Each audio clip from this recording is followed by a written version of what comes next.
અમારી સમ્રાટ સમાચાર ચેનલ સબસ્ક્રાઇબ કરો, લાઇક કરો, કોમેન્ટ કરો અને જોતા રહો પળે પળના દરેક પ્રકારના સમાચારો।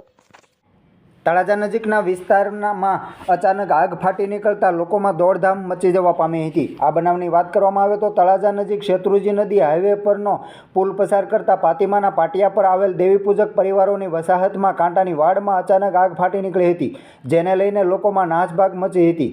અહીં બાંધેલા દુધાળા પશુઓને બચાવવા માટે છોડી મૂકવામાં આવ્યા હતા। જોકે સમયસર ફાયર ફાઇટર વિભાગ આવી પહોંચતા તેઓએ આગને કાબૂમાં લીધી હતી। તળાજાથી શેત્રુંજી નદીનો પુલ પસાર કરતા પ્રારંભ રિસોર્ટ પહેલા દેવપૂજક પરિવારોની વસાહત આવેલી છે। વસાહત નજીક બાવળની કાંઠ આવેલી છે। આ કાંઠમાં કોઈ કારણોસર આગ લાગી હતી, જે જોતજોતામાં મોટું સ્વરૂપ ધારણ કર્યું હતું। અહીંથી 20 ફૂટ જ દૂર મકાન હોય રહીશોમાં દોડધામ મચી ગઈ હતી। આગ વિકરાળ થતા ઉપર આવેલ ભાલર ફીડરના 11 kVના વાયરો બળીને ચાલુ વીજ પુરવઠો હોય તિકારાઓ સાથે જમીન પર પડતા અહીં જોવા એકઠા થયેલા લોકો પણ ભાગ્યા હતા। બનાવની જાણ સમયસર ડેપ્યુટી કલેક્ટર સોલંકી તેમજ ફાયર વીજ તંત્રને કરવામાં આવી હતી, જેને લઈને વીજ પુરવઠો બંધ કરી દેવામાં આવ્યો હતો, જેથી વધુ જાનમાલને નુકસાન ન થાય। ફાયર ટીમ પણ સમયસર આવી જતા અહીંના મકાનમાં આગ પસરતા અટકી ગઈ હતી।